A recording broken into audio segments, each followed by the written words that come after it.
peoples, what's up? Welcome to Shelf Stories, the channel that tells tales from games, books, and life. I am your host, Jason. Thank you so much for stopping by for this latest episode of Voices. Voices is the special series of episodes. I don't run these very often because it's hard to schedule, but it's my chance to reach out to a number of people so that we can get together and share our voices and share our perspective on something that we think is important in the gaming industry. This particular panel is a follow-up on an episode that I did called Geeks and Dating. It was a shelf help episode, and myself and Jadam Bell talked about, men and dating, and how male men in the geeky world. It can be up and down, and we have our issues that I think needs to be discussed, but we cannot discuss this issue without hearing from a lot of women. We need to listen to women, and that's going to be the concept of this show, is to listen to women. And I have reached out very specifically. These 5 women that have joined me on the panel today have very strong voices. They're very articulate. They're very compassionate. They work very hard for true inclusion here. But they also they are very firm, and they very strong in terms of their beliefs and their and what they want in the board gaming space, which ultimately is going to benefit all of us, because the vision is true inclusion and making safe spaces for everybody. So without further ado, I'm going to introduce the 5 women on this panel, or I'm going to give them space to introduce themselves very briefly, their channels or their projects or how you know them. I've specifically reached out for diversity, so a lot of diversity in places of origin, a lot of diversity in jobs, a lot of diversity in just a lot of different voices. I could have gone many huge, but these 5 I think represent a very good cross section of what our hobby has to offer. So I'm going to start with, to my top right, I'm going to introduce Kate Bullock. She is coming out. She is a blogger, and she works in the TTRPG space, but I will allow her a little space to introduce herself and tell you what she has to offer, or what she has offered to the board game, or to the hobby gaming community. Hi, everyone. I'm Kate. I'm a convention coordinator. I'm the community manager for Magpie Games. I used to be a blogger. I have since retired due to harassment in the industry, but I still have a lot of opinions. And beyond that, I'm a game designer, safety consultant, and I do a lot of work creating spaces for marginalized designers and working in programs that do that as well. Great. Thank you very much, Kate. To my right is Mandi Hutchinson from the Dice Tower. You very, very prominent voice. I recently saw Mandi on a talk from Game Hub, I believe it was, with Eric Lang and Tanya Pobeda. And just like the I know that the gravitas that Mandi brings. You've been here so long in the gaming space, and it's just such a pleasure to talk to you every time I get a chance. So Mandi, please introduce yourself. Sure. So hi, everybody. I'm Mandi Hutchinson. I'm with the Dice Tower. I'm on the podcast with the lovely Suzanne Sheldon. We also have a channel called Salt and Sass Games on Twitch. I have my own channel, To Die For Games, on YouTube, and you will see me pretty much all over social media under the Board Gaming Pinup Girl.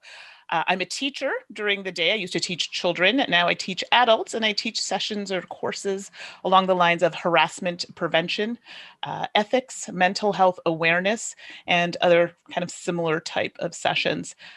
Yes, you are right. I'm getting long in the tooth. Maybe I've been doing this a long time. Definitely. It's a delicate dance, because you want to be able to acknowledge that people have been here a long time without saying you're old. No, and I appreciate it. I know I've definitely been, doing it. There are other people who have been fighting the good fight longer than I have, but I'm always happy to lend my voice, provide some education if possible, to making a more inclusive and diverse gaming space. That is the goal. That is absolutely the goal.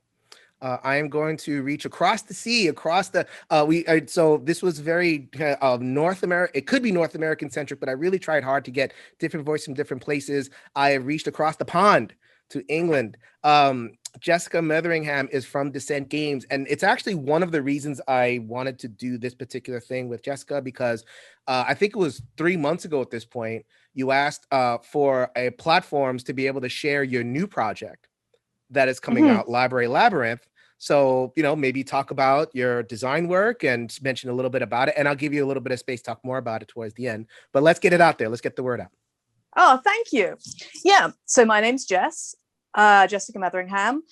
So I am relatively new in this space. This is a new area for me, and I am making the journey to board gaming from politics. So I worked with, well, I worked for Parliament for a while, then worked for a church being a lobbyist, which was an interesting transaction. So working for Quakers in Britain for some time. Now I am making that journey, bringing that political and protest experience, things I have got from political pressure groups, particularly social justice issues, particularly climate change issues, particularly feminism, bringing that to the board gaming world and saying, what can I make about that? So there's one game I've made already, which was very much based, which was a protest-based game. But yeah, my current project focuses really upon women. So there are 100 female non-binary characters in there. So yeah, this is a new space for me, but one which I am exploring through a political lens. Mm-hmm. That's a dirty word, that P word politics, but I mean, not here, not on non-party political, right. But non-party, the personal is political. Politics is everywhere. Right. The personal, the personal, including that space. Absolutely. Library Labyrinth. Look for that on Kickstarter. We'll give all the details coming down. So we are going to transition to award-winning game designer. I know saying that award-winning is like, oh no, I have to live up to that. But she is the former host of Ludology, had a really, really good run on Ludology, and Abandoned or Artichokes is the product, but that is not her only game. She is Emma Larkins. Welcome to the show. Thank you so much for having me. I am a board game designer, as you mentioned, creator of Abandoned Artichokes, and Then We Died, Unravel, Heart Catchers, and a lot of other projects in progress. I also do a little bit of streaming here and there for specifically with Gen Con. We talk about board game news. I'm very passionate about being a woman game designer and getting my designs out in front of a lot of people because there still aren't that many women board game designers, and also doing my part to encourage safe spaces and communities for designers, because I think that's really important for diversity of gender, of race, sexuality, just making really safe spaces for people. I run the Seattle Tabletop Game Designer Playtest Discord. It's not Seattle anymore. We're actually international.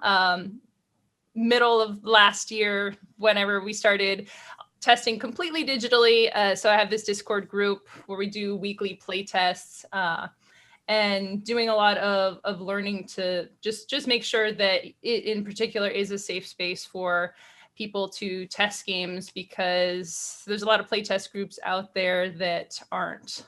So I just want to make sure, do whatever I can to get more people from different backgrounds into board game design. Outstanding. That's great. And last but certainly not least, I've known Brenna Noonan for a while, for a couple of years now. Started interacting with her when I had my own podcast, even at his game night. She was very, very friendly the time she worked for Tabletop Tycoon. She has since started, I think, her own, just like a co-project, Quill Silver Studios, and is on the game development side. So has a little bit of a different perspective, because you're in, this is kind of your bête noire. You're here all the time in terms of board gaming space, interacting with publishers and distributors and on that kind of thing. So it is my pleasure to introduce from down under, now living down under, Brenna Noonan. Welcome to the show. Yeah, thank you. I'm from Boston originally, but I'm currently down here in Melbourne, Australia. Like you said, I started off in the games industry working for another publisher, and then about 1.5 years ago, started my own company, Quill Silver Studio, which I'm the president of. And Quill Silver Studio is basically a development studio, but our services range from contracted game design and development, all the way through art, graphic design, 3D rendering, videos, Kickstarter marketing. Basically, the goal of the company is that publishers and designers can drop a prototype off with us, and then in a few months, we'll return to them a finished game ready to go to market. some beautiful ones. Thank you. Did some really, really great work. Looking forward to Role Player Adventures in particular, but there's a bunch of Yeah, products thanks. and I obviously I'll give a lot of platform for people to share the extended version of what they have to share towards the end of the show. But today we're going to focus on the community. All right, we're going to focus on our voices, and there's two aspects of the show. Whenever I do an episode of voices, the first one is I'm going to invite all the panelists to share their gamer origin stories. Everyone has a story, and to share it within the context of, because this is the Women's Creators in Gaming panel, to share it within the context of being a woman in the hobby growing up. You know, what were the influences that brought you into the hobby, family, friends, community, that kind of thing. And, you know, how did you get here, where you are? Because as you all heard, all over the place in terms of, you know, the con end with Kate and the, you know, the content end with Mandi and the designing and publishing. So kind of drawing a little bit out of that journey. So I am going to go in alphabetical order this time. And if my letters don't fail me, I think I can start with Emma. Brenna, oh my God, my letters already failed me. I was just going to let Emma take it. Okay, no, I promised alphabetical order. I'm going to start with Brenna. Oh my goodness, what? I failed right from the start. I promise people I'm not going to fail too much. But Brenna, go for it. Your gamer origin story. Gamer origin story. I mean, I was like a really early adopter of like PC RPGs, like text-based RPGs. Played a lot of those as a kid and just like really loved them. I got my first gaming console, the Nintendo 64, when I was like 8 years old or something, and was just immediately obsessed with it.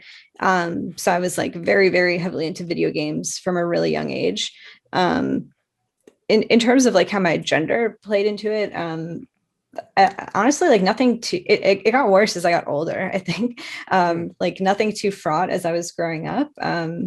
Like all my friends played games. My parents were happy for me to play games. And then it wasn't really until I started working gaming professionally that I was like, oh, some people don't want me to be here.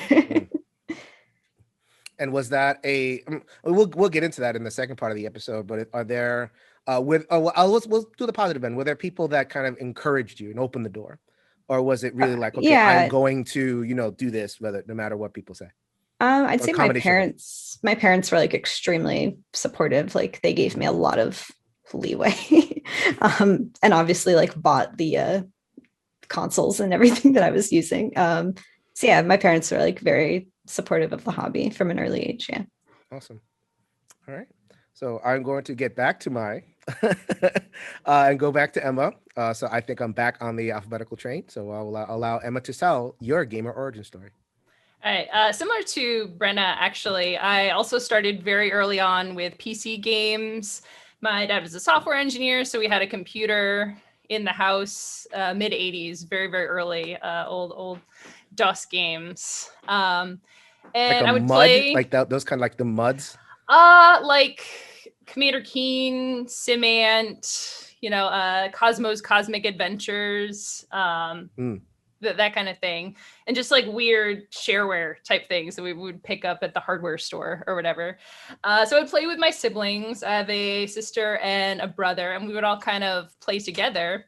I was also an oldest child, so whenever we would do playground, I did a lot of invention and modification of playground games and a lot of directing of like, this is how we're going to play this games, I think is the proto designer in me. I will say one of the things that was a little tough for me growing up, we grew up in a pretty rural area, and my brother, who was younger than me by 4 years, was actually the one who was kind of into it and would get the games. So my brother got Warcraft 1, my brother got StarCraft, and he would buy these games and kind of be in the know about them. And then I would start playing them and be absolutely obsessed and fall in love with them. So personally, it was all kind of through him. I didn't really have friends who played video games. I didn't really have people to tap into. So it was always kind of like waiting in the back wings to kind of get into these things. I didn't really feel super like I knew how to insert myself into this thing and really move forward with it. And then it wasn't until I got to New York City that I actually started to get more into the development community. I, again, just really started inserting myself places. I did an event for the New York City Games Forum, which is now Playcrafting. And I was like, I'll just start doing stuff. And very soon after that, became a community manager for them. Started going to playtest events for board games. And that was Gil Hova's group and a few other people who were doing that out in New York City. I think it was more of, there was an open hostility, but it was definitely a bit of an oddity, also due to me making kind of different games. I showed it the first time with a game that I had made for my husband out of construction paper, and it was covered in like hearts, like Valentine's. This like 2-player, super fast, 10-minute game, which is very different than like the heavy economic Euro games a lot of people were doing there. So there's definitely a little bit of dissonance there, but for the most part, adjusting and kind of like feeling each other out and being like, okay, this is different, but I think that we can roll with this. Mm-hmm. All right. Thank you very much, Emma. I am going to move to Jessica, the next letter in the alphabet. Please share your gamer origin story. Okay, thank you. So I came at this from a more traditional card game type of background. We used to play a lot of gin rummy. Yes. Mainly Rummy 500. Yes. 500 was what we played a lot of. Oh yes, I love that. Yeah. So I remember this seriously long afternoons spent with my dad and my sister, playing rummy.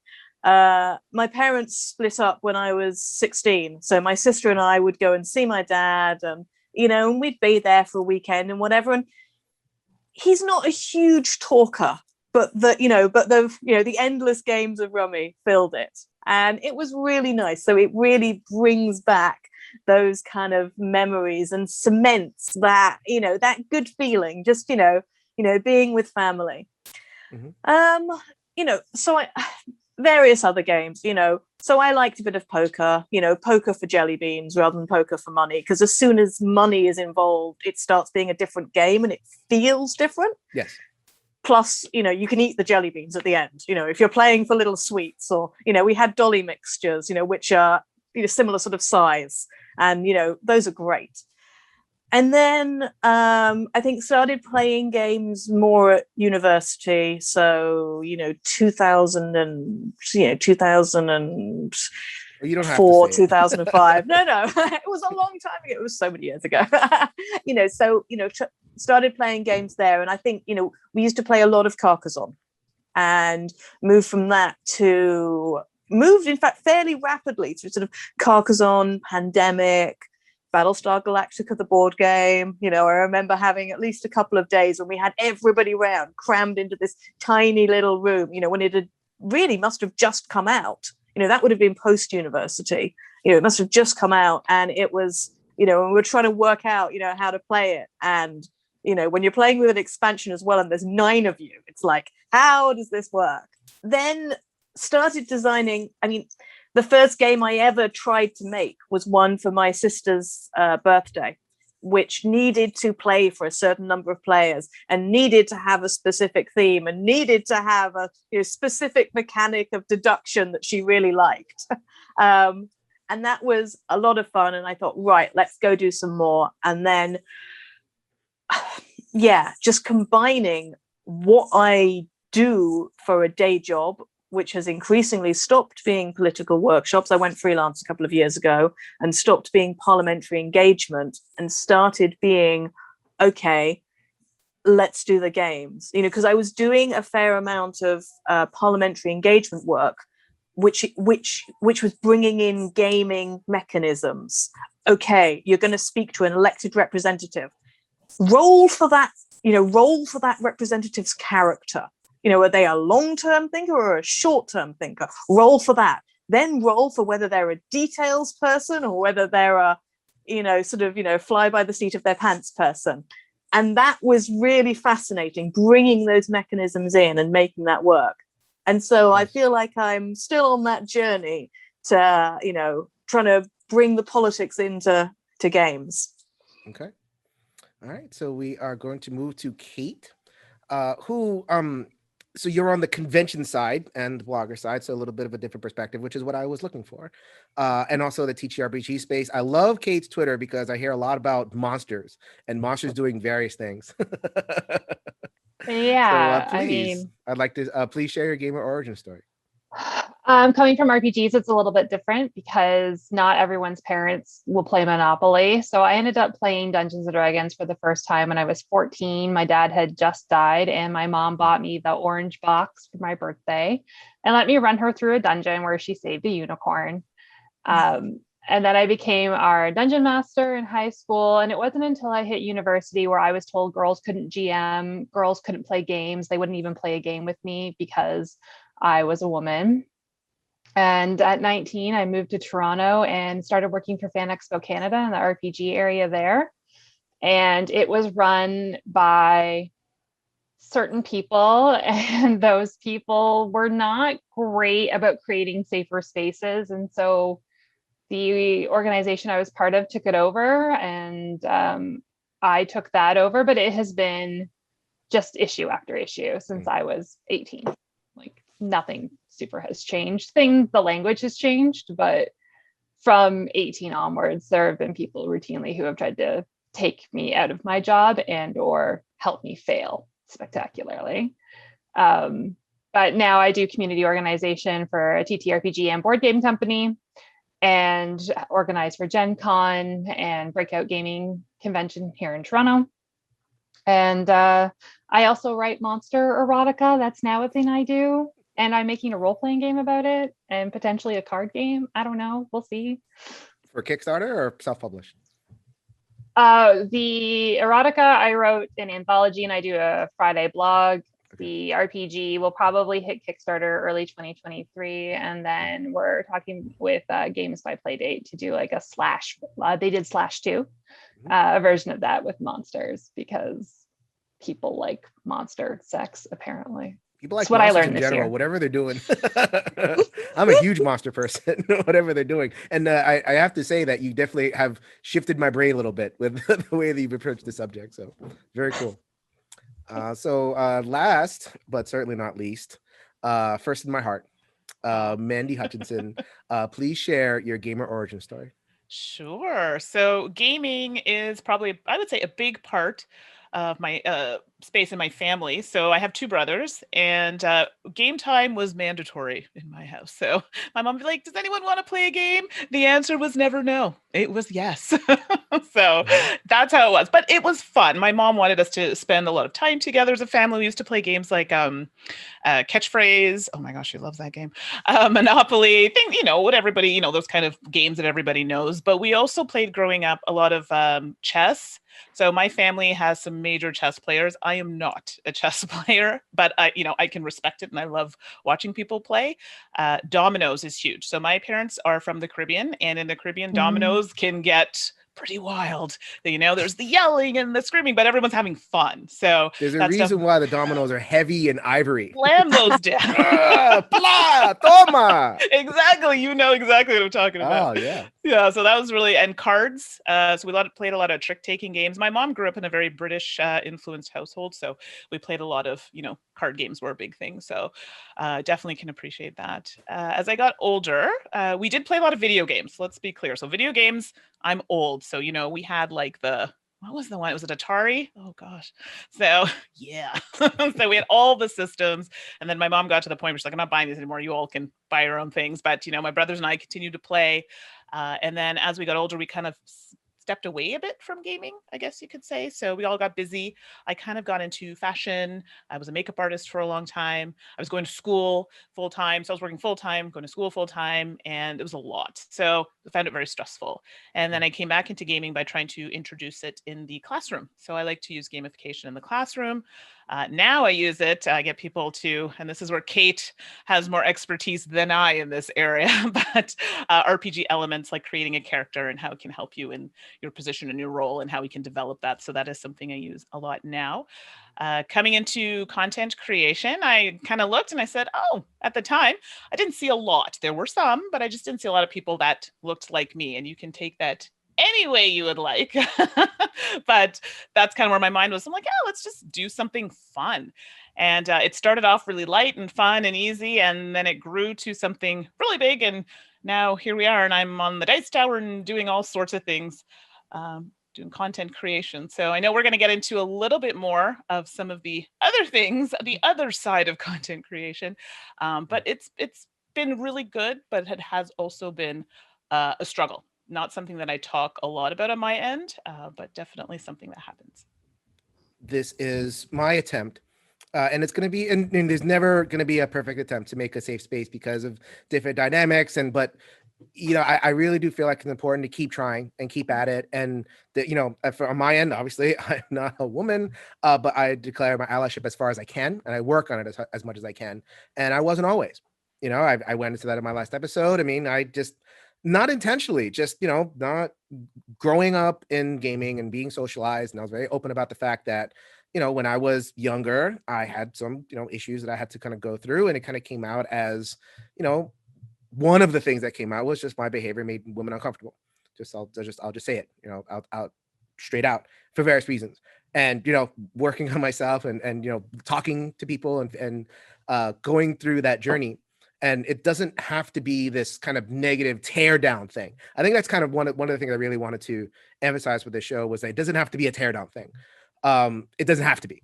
If someone chooses to take it that way, then that is something that we, that's on the person. And, I'm going to say this in the intro, and I'll say it again. I mean, I'm going to keep the comments, and I keep the conversation around this as safe as I possibly can. This is a very, very important topic. And we need to create a space for women to actually say stuff rather than 5 minutes into whatever they're saying. It's like, oh no, I'm going to doubt you and whatever it is. But bottom line, there's a problem. We need to hear from women in order to, there's multiple problems here. Kate is making a face like there's a problem. Oh, wait a minute. Problem is singular. What are you talking about? I mean, the problem is multi-level. And I think that's kind of how I wanted to structure the conversation. So we can have that conversation about how safe are women in gaming in multiple levels, like how safe are women at the table, either the TTRG table or the gaming table. How safe are they at game stores and conventions? How safe are they in the industry? How safe are they online? These are all different dimensions and different valences to discuss. So, we'll move through and we'll tackle a couple, and then we'll see where the conversation goes. Let's start at the table. Most people don't engage, most gamers, they don't engage in Twitter, right? They don't engage in, they're not in the industry. Most of the people that, that they may drop in a Facebook group every once in a while, but for the most part, it's the gaming that they engage with is at the table. They're just gamers. And I guess I will invite folks to share some experiences. How has that not gone optimally? And how could that be better? I mean, I'm happy to share an experience if you want. Sure. Absolutely. Sure. Just to get it started. So I went to a convention. I'll keep this short. And people were lovely. We had a game at the table, and everyone's laughing, having fun. And I think the comment that was thrown out to me was, okay, if I get this, Mandy's going to give me a kiss. I'm sorry, what now? And I was like, no, I'm not going to do that. Or just some of the comments in passing that people make about an outfit I was wearing, or if we were playing a game, it had nothing to do with skill, or they were trying to help me. Oh, well, no, you can, no, I'm good. Do you really want to do that? Yeah, actually I do. Well, if you do, if I wanted your opinion, I'd ask for it, but thank you. A lot of that. And I think in their mind, they think they're being helpful, but it's rude. So I'm polite. I'm always polite if I can be, but firm. And that was shocking to me that it happened at this specific convention because I'm Canadian and it was in Canada. And let's be clear, this can happen anywhere. But I had experienced a lot of it in the States. So coming home to that was very disappointing. And I was with some people from the States, and they were horrified, literally sitting in the chair with their hand like, does this happen all the time? I'm like, yeah, but I have to pick and choose which things I deal with. Because if not, it would be, I wouldn't last 2 minutes in this industry. I'm not saying that people should get a pass. That's not what I'm saying at all. But there are some things, and I hate that I'm saying this, that you can't make a big thing about everything. It's, it's difficult. And I said, now you have to understand what I have to sit here and go, do I make a big thing about this and talk about it? And then you turn into that person, right? You nitpick about everything, and you're just asking to be respected. Mm-hmm. And I know that some people will say, no, it's wrong. I disagree with you. You don't understand if you haven't lived it. I'm a woman of color. Trust me. I've heard and dealt with many things, and there are many things that I've let slide. And there are absolute some things that I will not. It's one of the reasons why I wanted to do this panel the way I did it, because those microaggressions, this actually came up in the Latino panel, of times when a person would want to, like, they hear something that someone says, and then they kind of want it. They get that little urge, but then they get that inner moderator going, no, shh. I think we've all, is that an experience that people have shared? Like, they get the inner moderator. It's like, shh, not that one. That's like, I could go off. I could go off anytime. But, and it's really hard, because I know that some people are going to hear this as like, well, you should do something about this and not about other things. That's not what I'm saying. It is exhausting trying to deal with this on a regular basis. And I'm honestly, there are some things I'm just too tired to deal with at that moment. Oh, I'll get back to you. But I have to look at the bigger picture and how it's going to help others. So we will get to that bigger picture. Sure. I would like to fill in a little bit more detail, because we don't know. A lot of people, of men, don't know what we're doing. I was that guy, and I didn't know, and now I'm never gonna do it again. And let's be clear, it's not just men, right? Other females. And I have to tell you, that is the biggest disappointment for me. Sorry, I'm talking a lot. Somebody else should jump in with something here. I see a lot of nods. So Emma, you're nodding rather a little vigorously. So do you have any experiences that you have to share along these lines in terms of at the table, that experience? Yeah, I'm trying to decide.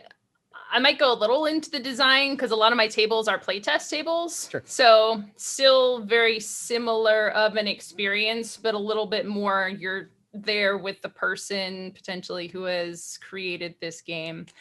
And this happens a lot too when I hang out with people online and voice chats and things, and that is gendering of things, of characters, of components, of animals, of opponents in games when the gender is not known.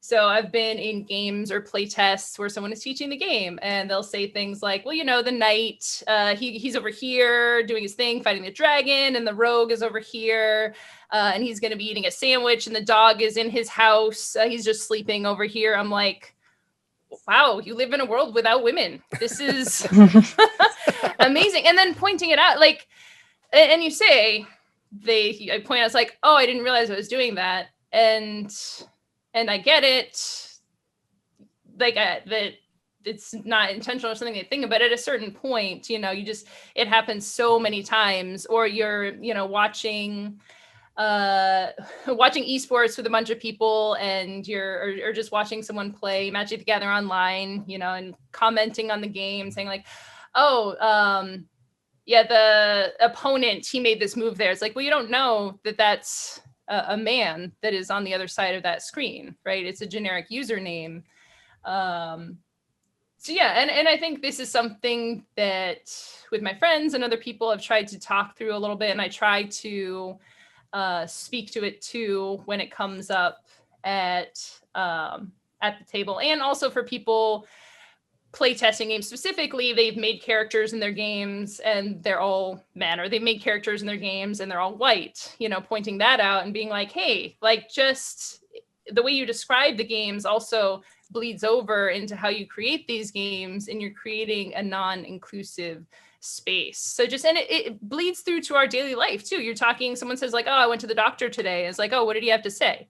There's so many cases where it just defaults to the male, even things like using guys or dudes or whatever, it's just such an inherent thing that comes through to the table, and just becomes very visible and very present there, and becomes a very frustrating experience, because it really just reinforces the otherness of being a non-male. Yeah, I'd definitely like to say that speaks to me. The normalization of language and the the vicious cycle you get there, where it's feeding back in itself. And it's like, well, of course they're all male, because what else would they be? And I understand that people see things from their own perspective first, and it can be difficult to see something which is completely outside your experience. There's no way that I can understand really what it's like to be able to reach things on the top shelf. It's just never going to happen. But that's, but I can accept that other people can do that. And that is such a minor thing. And it's like, hang on, folks. Gendered language is such a big thing. We can solve this. It's not a problem. Mm-hmm. The thing I wanted to add in was, and I think this speaks to both of those experiences, was when you're getting taught a game at the table. Mm. And generally when I've gone along to conventions, then I'm going with my partner, who is male. And, we're a normal heterosexual couple. We look like the norm is, if that makes sense. We are what the average is expected to be. And so I find that feeds into so many assumptions about how he's going to be better at certain things than I am. Now, sometimes those are right, because, we are two people who have two different learning styles. We are two people who have two different playing styles. And he, for example, has a longer strategic horizon. He sees more, more goes ahead. But if you're about keeping a game balanced, then I tend to win. So there are certain games. There was one game at a convention, which I think was Seven Wonders Duel, for example. And I won hands down the first time, because it was about keeping it balanced. And it was interesting that the person who was teaching us, who was coming back to, look around the tables, I think this was at Essen some years ago, was surprised. And just, that little flicker of surprise. She won by that much. That kind of, I could kind of see that unspoken, what did you do wrong, mate? It's just little things like that.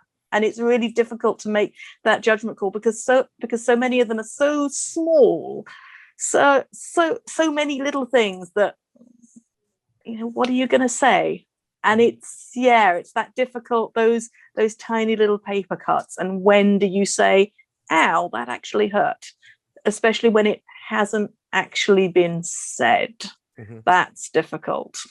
I'm going to highlight a friend of mine, Jen Bartlett, the board gaming librarian. She's also the Dice Tower. She posted something a couple days ago on the Dice Tower feed saying something to the odds of, when I go into my game store with my husband, I am not happy when the game store owner or the game store clerk says, hey, you got lucked out. You got a lucky one over here, and kind of addresses the male as the lucky one to have the gamer wife.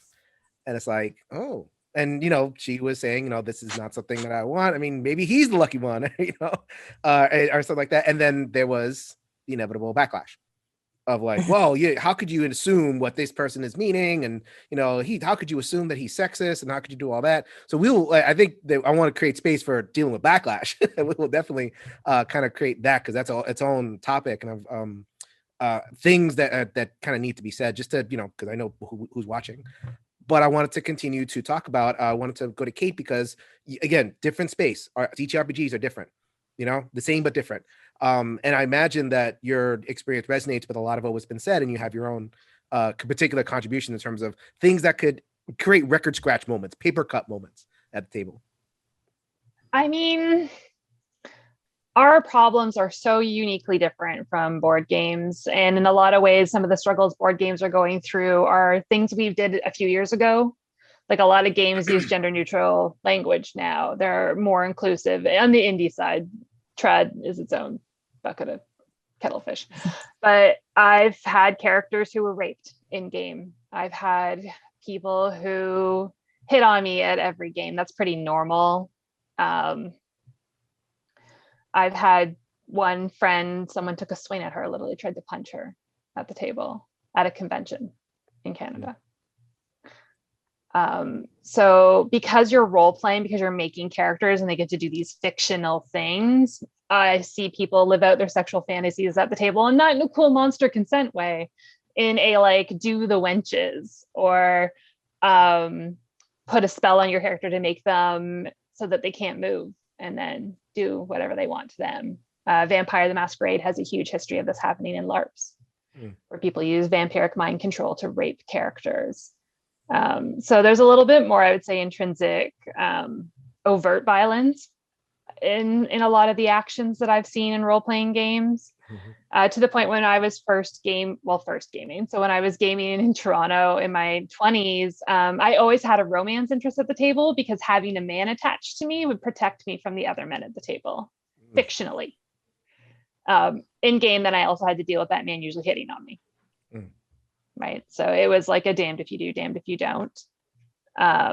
And to Mandy's point, 100%, like every time you're at a table, you're deciding, am I going to call that out? Am I going to use a safety tool? Is it worth it? Are they going to make fun of me for using a safety tool? And the more knowing you are, like assume no knowledge, maybe talk a little about what a safety tool is. So safety tools are a thing we've had in gaming since the mid 2000s. And the most common one is called the X card. It's an X on a card. If you touch it, you can fade to black, change up the content, or take a break. Those are kind of the three big ones. It's a real-time calibration tool. At Breakout, we also have an open table policy where anyone can leave the game for any reason, and you're not allowed to chase after them, because we needed something for board games, but it wasn't a topic of conversation when I first started there. But in role-playing games, there's a whole plethora of them. We have the TTRPG safety toolkit now by Kiana and Lauren. So it's a whole movement in gaming. It is very indie-based. It is now seeping into OSR and sometimes trad, although not often. D&D still doesn't have an X card, as an example. I don't know that it ever will. But I find a lot of what people experience at the table is things happening to their character they can't control, and that because our brains don't really differentiate between memory and imagination, it feels real, right? The emotional distress is still present. And so you end up walking away with a level of trauma from something that didn't happen, but happened to your character. And that's a whole thing. The idea of like, okay, this is just fantasy, right? It's just a game. And like that we cognitively section it off, but like deeper in our brains that sectioning doesn't exist. Yeah. So like when you recall a memory, your brain can't tell if it's a memory or imagined. So that's why when the police question you over and over again, you've imagined the thing happening because they've said the thing over and over again to you. And then you finally say, I don't know if it did happen or not, because you've imagined it so many times and your brain logs that as a memory. Right. So like our brains are super unreliable, but more so. I'm a psychotherapist. I'll tell you all about it. Right. But like, so more so what happens in our games when we're imagining what's happening to them has an impact on us. And to say that it's just a game devalues the level of pain and suffering that can result from people being horrific to your character and you personally, because it's on a scale of you playing that character. Right? Like they don't usually rape the characters played by men. So I'll allow Brenna. Every voice is valuable if you have any particular experiences. Although what I find sometimes is you're so deep in the dev stuff and the design stuff that not a lot of actual table, not as much as maybe you would want. I don't know. I'm making the assumption, but I'd like to ask you for your experiences in terms of at the table behaviors. Yeah, no, that's true. Most of my I'm usually like the recipient of aggression from people like in the industry. More so than just like people outside the industry or like participating in the industry. I will say that that's also kind of how like I've curated my life though. Like I don't play games with strangers, like period. Like I've only ever played like TTRPGs with my TTRPG group because like I trust them. And even with board games, like you don't have the emotional bleed of TTRPGs, but like I still want to feel the full like range of emotions. And I just feel like I can't do that with strangers. So that probably colors my experience because like I don't go to like open gaming at conventions, and I don't go to like game nights and stuff without my friends. So I just haven't been in those situations. That like I play Magic, but I've only been playing for like 3 years maybe. And I know people have had like horrific experiences in Magic, which I personally haven't experienced, which might just be like luck of the draw, or like the stores I happen to go to are better run. I'm probably like really reaping the rewards of like, you know, women who have been doing that a long time and who have been really visible in that space that have made it more comfortable for me. I haven't, you know, had any issues playing Magic. That's like kind of the only time I'd play with a stranger like that. Yeah, it's mostly industry facing for me. I have a friend who plays I apologize, just another woman. I'm trying to absorb as much as I can, who they play like online, and they get a lot of retires, right? You know, so like if they're beating somebody, then they'll all of a sudden, you know, where'd they go? You know, kind of thing. Because something that I think I forget exactly who it was that said that, like, you know, yeah, it was Jessica. We talked about like, okay, really, what did man do wrong? You know, that assumption comes there. Yeah, no, I haven't experienced that. I mean, like, I honestly just feel really lucky because I've heard from so many people they've had really poor experiences with Magic, and like all of my personal experiences have been like really positive and welcoming. But I know that is not indicative of everyone's experience. I think it's really important to point out, Brenna, just the fact that you have to curate your space so much. I mean, I think it's something, and again, as women, we apologize for this, right? You're like, well, I'm sorry, I haven't suffered, you know, because I can't help to support the other women in their stories of suffering. But it's because you've done so much behind the scenes work to like narrow, and so many people don't have to do that, right? So many men in the space, white men in the space, like don't have to go through that. They can't just go to any store, any game, and just never have to think about it. And I just wanted to call out the weight of that, you know, that is another thing, even though we might not even think about that. Okay. So, I mean, at any point, please chime in with different stories. I'm sure as we talk, we're going to have different experiences pop up and everything. And please, you know, just jump right in. This is an open conversation. I mentioned before pushback, and we can dive into a little bit of that. And so I'm going to throw a concept that I've been playing with out to, I'll see if there's, it's useful.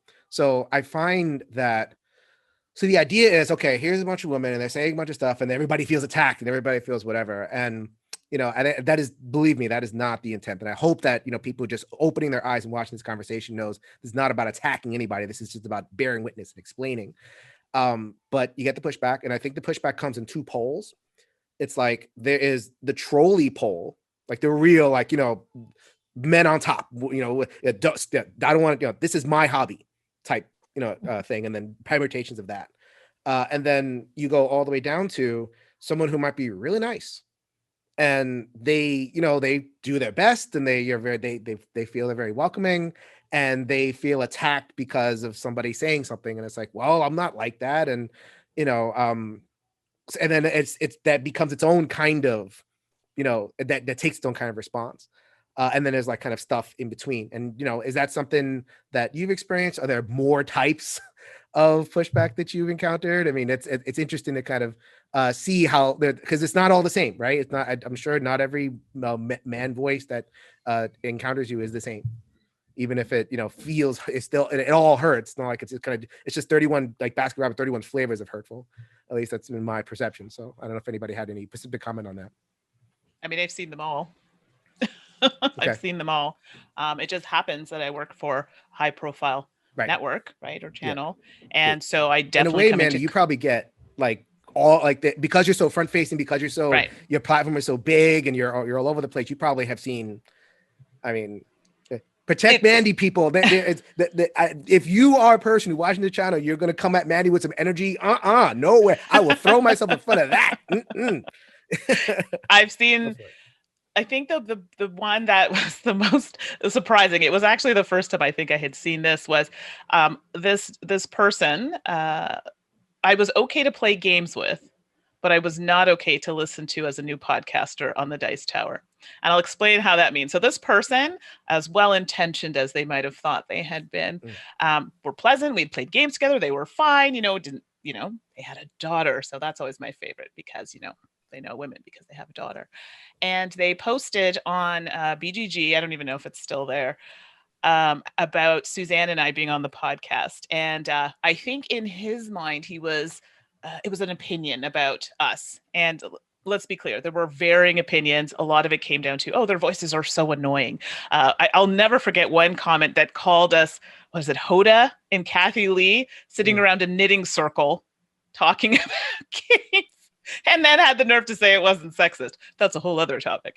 But this thread turned really bad. It actually got to the point where it had to be shut down. And the person actually put up another thread and apologized for the thread going off the rails. That's not what I meant. I didn't mean for them to get threats. But I'm like, but what did you think was going to happen? Do you know how many times I've been threatened? Do you know how many times I've received death threats? Racist comments, all kinds of stuff. And I'm like, but what did you think was going to happen? So those are the ones that I worry about the most, because in their mind, they feel they're being well-intentioned.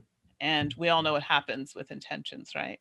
The impact to us was great. And when I say great, it was large, like it was a lot. And we're still dealing with these ramifications, years later. So I've seen the ones that attack online. Well, you all follow me. You see, they attack my co-host, me. We get a lot behind the scenes. We get a lot of stuff we don't talk about. If I showed you some of these things, you'd be horrified at what we get. And a lot of the time, it's not because you're women. Oh, okay. But it's about the way we talk.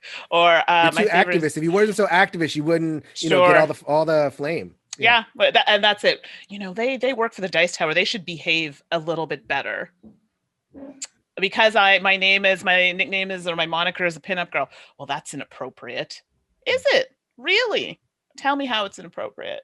So I could go on. I'm not going to go on in every story, but I just find the people who are the ones that sometimes come across as well-intentioned, those are some of the most dangerous. I didn't mean it, or that wasn't my intention. I didn't know. Yeah, I think we need to really talk about this because in a way, that's kind of the main audience.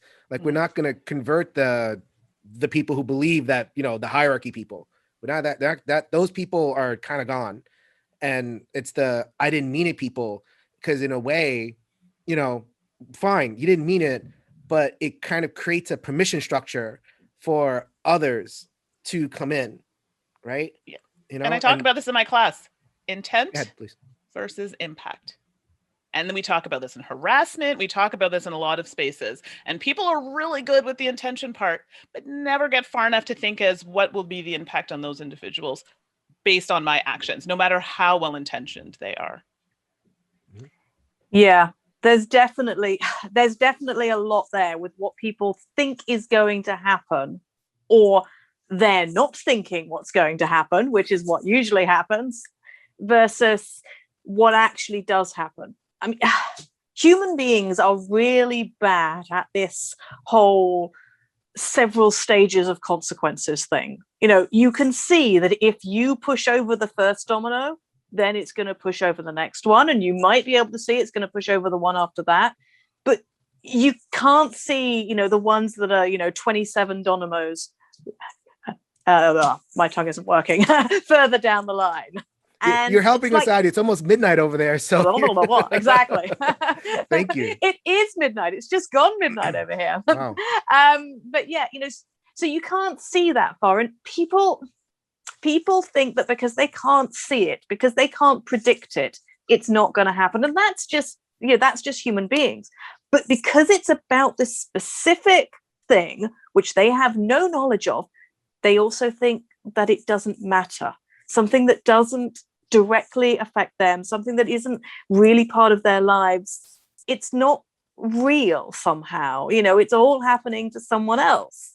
And this actually goes back to something that Mandi said at the beginning as well, about how women can be our own worst enemies. And some of this is that it is normalizing the male perspective and sort of saying, well, it just matters less because it's a female perspective. It's like the ways in which women are just looked over in terms of everything. There's a great book that came out here a couple of years ago which was all the ways that women are disregarded in medical testing, in seatbelt testing, and all of those things. You know, the world being constructed for an average male, which is, you know, a certain height, a certain weight, a certain, you know, whatever. And it's things like light switches being placed at the right height for the man, and the working day being the right height for you know, for a stereotypical nuclear family, which is based on some sort of 50s ideal, and it's, you know, which has never really existed,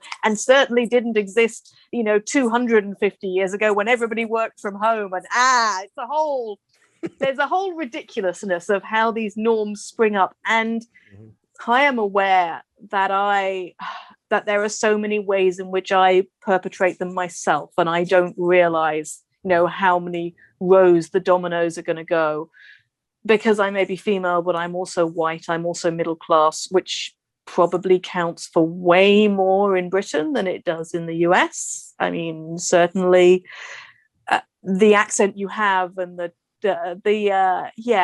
what you bring to the room in terms of your social norms matters a huge amount. And, you know, being well educated and being in that privileged category for so many things, I know how many blind spots I have, and not being able to see more than a few dominoes ahead, it takes effort, and that's what people lack.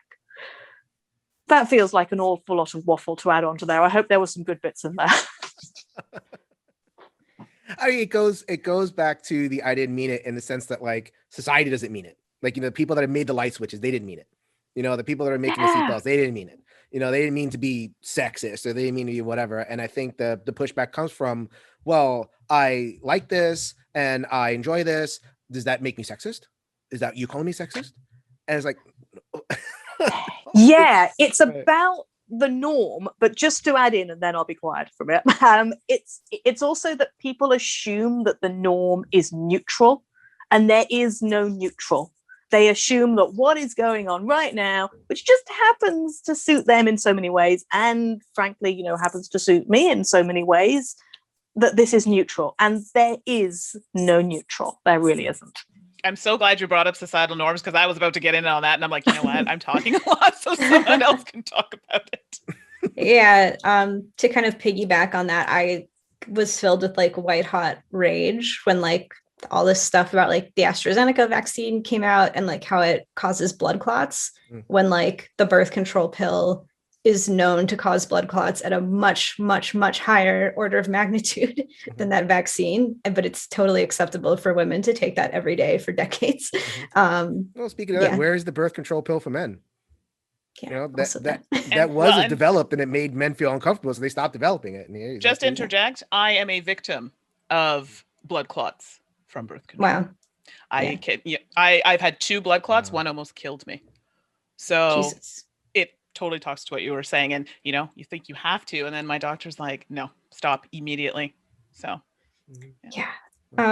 Aside from that, I think for me personally, and again, this is more of like an industry facing perspective, I think like the most insidious type of man in the industry is like the stealth feminist kind of. Like, yeah, I see everybody. Kate just gave you the finger. Like, yeah. You got it. Because like right now, I feel like there's a lot of pressure for people to be very outspoken about social issues on social media, which I think is good to some extent. But I also think it allows people to hide behind that a little bit and like just pay lip service to the things that they're talking about. So it's really upsetting, you know, when I see a prominent publisher, you know, post on Twitter about like BLM or like queer rights or women's rights or something, and then you look at their company roster and it's all white men. It's like, yeah, it just like literally doesn't mean anything. But you know, they're kind of able to hide behind this facade of, you know, wokeness, because like they know the right vocabulary to say on social media. When like they're not actually practicing that. Like I find that like incredibly detrimental. Yeah, a lot of the worst harassers that have come out have been vocally, pretty much everyone that I can think of. Again, we're not going to name names on this show, but just going down the list is like active in the community, active in like vocally, again, not using their words to say and to support marginalized groups. And it's like, oh, wow, they turned out to be an absolutely horrible person.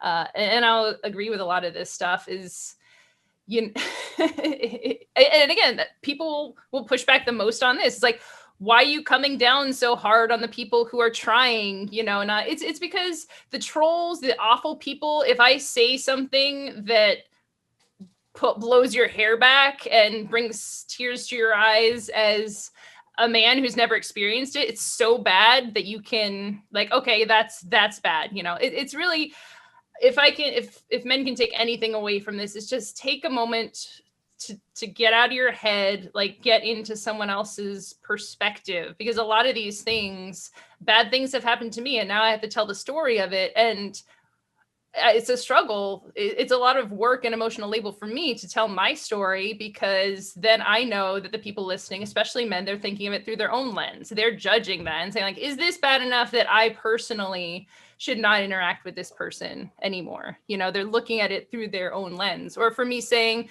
oh, you gendered everything male, is that really that bad? Again, they're thinking it through their lens, and there are a lot of people, and you bring something up to people who are your good friends, and you're like, hey, and it's really hard to even do that first thing. Like if a woman or a person brings up an issue with you, if a person from a marginalized background, they have worked so hard to even just say those words, and then you make the mistake again, like how much it hurts to have said something, to worked up the energy, to curate your story, all the hours and hours of emotional labor that's behind that you don't see.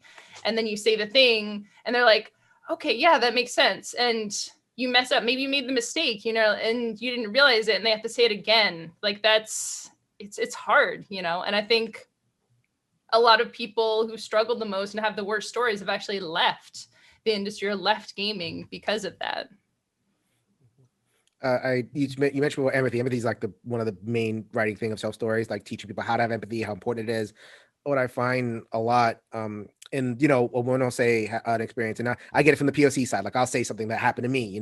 I mentioned on the chat that he had, Mandy, that I've been called a coconut my entire life. Black or like brown skin and white inside. I mean, that's a microaggression that I have to kind of bear, and I have to ask myself that same question: should I say something or whatever it is? So when the person saying it is kind of called on it, like, or like when a person like, like that story is told, and then that third person is watching and reading, they'll put themselves in the shoes of the sayer of the thing. And they'll say, well, that person might not have meant it, because I know in my situation, I wouldn't have meant it. I probably had it, said it indelicately, and I would appreciate if you could do the work of teaching me. Because they put themselves in the shoes of the sayer. And what we're saying in the show, I guess, one of the things is try to put yourself in the shoes of the hearer, put yourselves in the shoes of the experiencer, and, try not to assume that they're just, you hear those terms like playing the victim, causing trouble or things like that. So, yeah. There is empathy. It's just like kind of misaligned.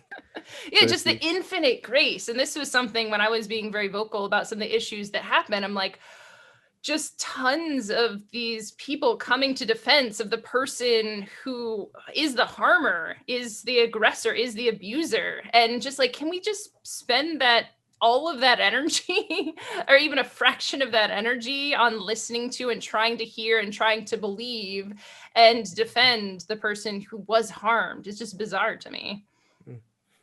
Kate, because Kate had given the finger when it came to the the stealth feminist. You were like, yeah, I didn't know if you had a specific thought or anything like that.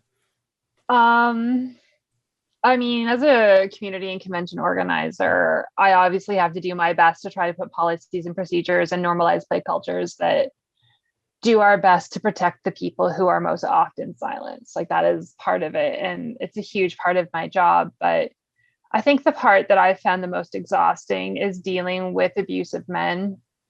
And because a lot of them kind of fall somewhere in the abuser spectrum where they're really good at mirroring, they're very, very good at at pretending to be people who are what we would like, people call it woke nowadays, or whatever you want to say, right? An activist. And the problem is they also believe that they are, right? It isn't that these abusers think that they're tricking all of us. It is literally that they believe their side of the story. It is fundamentally true to them. And so it's even easier to believe them because they so heartfully believe it themselves. And then these victims end up having to be smeared by this abuser. And if they are able to come forward and talk about their side of the story, they're going to get torn apart again and again and again. My friend is in the middle of her case against her abuser was dismissed. She's in Canada, and so he sued her. And I had a smear campaign run against me 2 years ago for my abusive ex. I still can't publicly name him. He makes a lot more money than I do, and I'm in Canada. And it's one of the reasons I've been pulling back from public facing anything, because I got so tired of men coming to me saying, you know, I heard this about you. And I'm like, cool. Well, do you want the true story? And they're like, no, I don't want to get involved. And I'm like, thanks for coming out. I'm so glad that this man can leave a trail of women victims, like women who literally fled the house while he was out and ghosted him because they were so terrified of what he would do to them. But I'm the abuser and she's the abuser. And this is normalized in gaming. And as I see it come up in board games, I'm like, oh, you guys too, huh? That sucks. I'm sorry. But as a person who controls spaces, that's one of the most, I find, dangerous people, because if you are dealing with other organizers who don't see through the lens of someone who's a victim or has been a victim, you have to prove that this person shouldn't be welcome at your convention or in the space that you're running. And a lot of times if they're men, they default to the man's version of the story. And then you're like, wait, what? No, he can't come back. I'm not letting him back. And if I were to write down why, like if I were to ever text somebody, any of the people who aren't welcome at a con I run, I could be sued. That's libel. And so we're in this interesting space with conventions where, like, especially in Canada, at least, we have to try to find ways to remove these people without it blowing back on the victims. Because if they say, I've been removed from this con, it's because this person is a liar. The whole cycle starts over again, and the industry doesn't support victims. It leaves them to support themselves, and then is shocked when they don't want to stay here. Let's talk about blocking, because that's a thing, that is a concept that, you know, you'll have a bunch. So Brenna was talking about it. She called it like curating the space, but that's what it is. It's like blocking, right? And I think people are hearing this and they say, you have to curate your space, you have to cultivate your space, you have to block harmful people. And that means that, you know, you are pushing everybody out. You know, you have to think like me in order to, the only people that can be in this space is you have to think like me, right? A group think, you know, here comes the group think, and that becomes like kind of the stigma of that. And so I guess talk through a little bit about like keeping, like what really needs to happen, you know, in order to keep safe spaces. And sometimes that means like, you know, a little bit more of an active block bucket that maybe even some women out there might think, because it's a good thing, right? I should be inclusive of everybody at the table. There was a thread about that just today, you know? So maybe in terms of moderation and, you know, cultivating spaces, I don't know if anybody had any specific comments about that. I know for myself, I have to do a lot of blocking on social media. And I know people, but, you know, I didn't really say anything, you know, so why are you blocking me? Or, you know, they didn't say the comment, or, you know, but potentially they were agreeing with it. At the end of the day, it's not about you. It's about me. It's my safety. And unfortunately, if you're tying yourself to other people that have been abusive publicly, who have harassed people, I don't want that. I don't want that in my feed. I don't want that encouragement. I want nothing to do with it. And by you being friends with this person or interacting with this person, you are now inviting them into my house. And for me personally, it's about my safety. So unfortunately, maybe you know, just had a little conversation with them, or maybe you follow the person. Unfortunately, I'm sorry, that's your choice. You can follow the person. You can have a conversation with that person. It just won't be on my feed. So that's unfortunately what has to happen. And I know a lot of people listening to this, well, that's not fair. Well, at the end of the day, I have to look out for number one, this girl right here. And when you get the amount of threats that I get, you have to really be vigilant about it. I may not everybody on the panel may have to do that, but even going to conventions, we have to play games with strangers, right? It's part of the role of being on the dice tower. Most people are wonderful, pleasant, but there are certain people that I have to identify. I am not comfortable playing a game with this person. And I have to put my foot down. Whether it's part of my role or not, I'm not putting myself in a position that could be potentially harmful or dangerous to me or or anybody else for that matter. So they need to be aware. But I'm on it's a little different for me because I'm on a larger network. It may not be the same. So other people may have a different take on it. I immediately think, oh no, it's the consequences of my own actions. It's like a meme about that. My thing, so I run a space. I've had to remove people from that space. I've also started to block a lot of people on Twitter, a lot of chain blocking. I use apps for that because there's issues or potential issues that I have had. And the thing that always comes up to me when I try and talk about it with people is like, oh, do you have to, and even the people who get blocked, it's like, oh, you could talk to me, or this person who's problematic. It's like, why don't you just sit down with them, have a conversation? Maybe you can work things out. And more over time, I'm just getting to know. I don't have the time. I don't have the emotional energy to put in there. And again, like people, I think Kate was talking about the mirroring. These people know. It's not that they know what they're doing, like they're super villains, like they're doing it, but they believe what they're doing, right? They have. they either know or they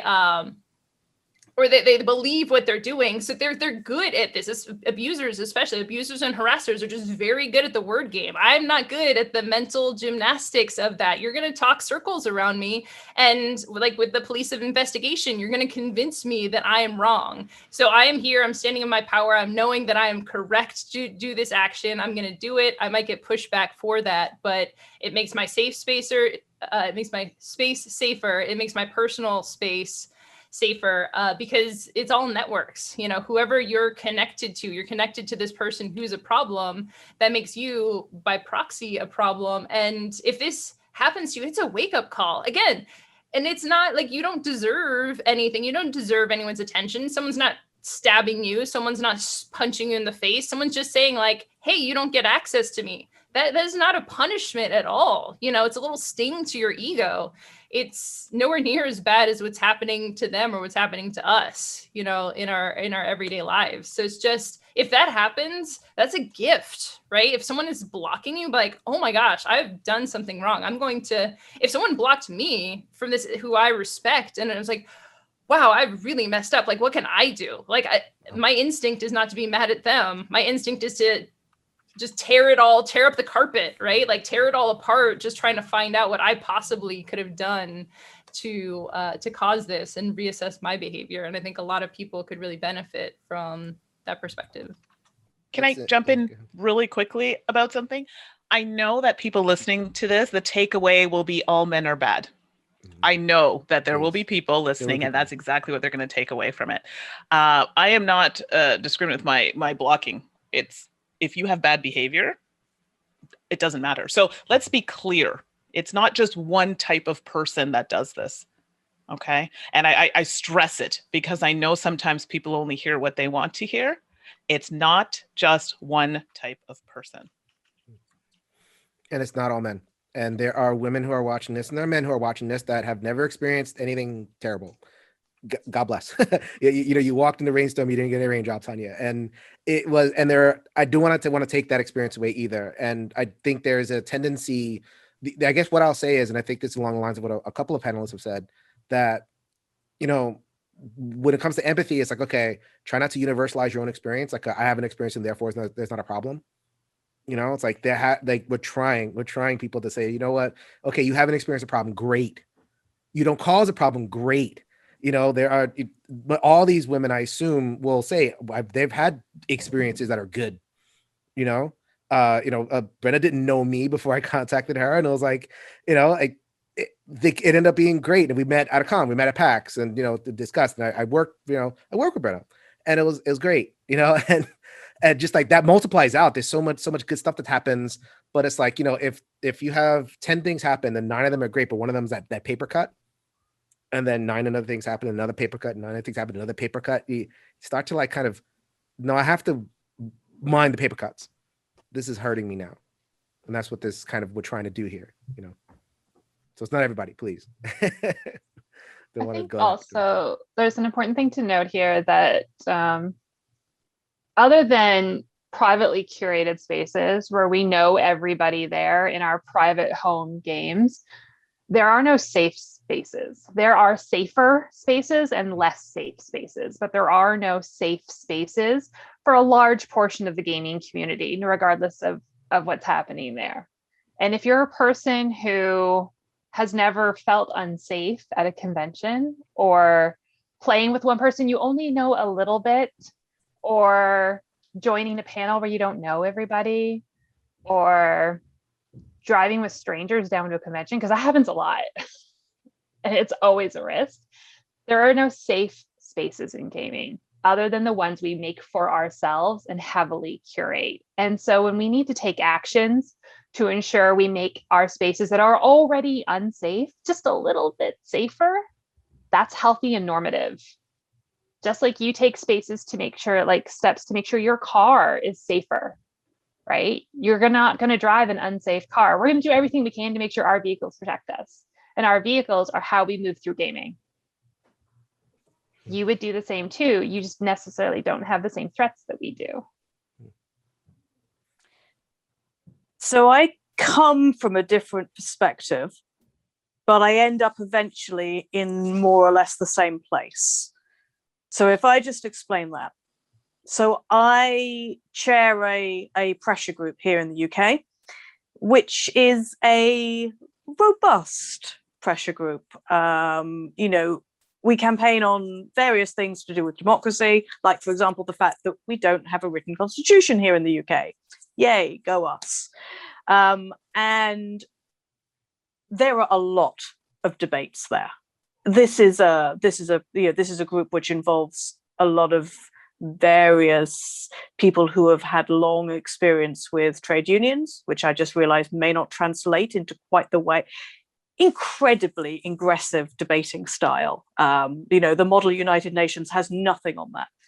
And I come from a consensus background, which of course is the complete opposite. And I have learned quite quickly how to use a much more aggressive debating style. And so that's one perspective I come from. The other is that instinctively, I don't like the idea of purity tests. I have people I meet at various things to do with politics who are a long way from my own perspectives, and where we agree to disagree on many things. But again, that's not the same as what we're talking about. And the thing is, you know, it is okay for somebody to make a mistake, and it's okay for them to seek to learn. It's okay for them to come to a different realization. But there are two things that bring me back to what we're talking about. And one is that it's good for them to learn, but who is going to teach them? Can you afford to teach them? And I can afford to teach them, and not everybody here can afford to teach them. And I may be in a position which is, where I have the spoons, literally, and I think in those ways quite a lot of the time, myself, do I have it in me to do that? But not everybody can do that. And so that's the first thing. Can you afford the time and energy to teach them, or are you too paper cutted to do it? And the second thing I think it boils down to is, what is the space that you're talking about? Because for some people, it is just one of many spaces. For some people, they're not putting a huge amount of themselves out there. They're doing, it's something which is a more corporate account, or, something like that. for other people, they're giving a lot, particularly if you're a content creator. You are laying yourself open. You are a brand in yourself in a way which I'm not. And so what they're attacking is a different thing. And somebody who attacks someone who is a content creator on Twitter is attacking them in a different way to somebody who attacks me. And I have various accounts, and I don't think, I mean, maybe it's just your time, but I feel like, there's not quite as much of me there. And there are definitely buttons they could push, but they don't know what those are yet.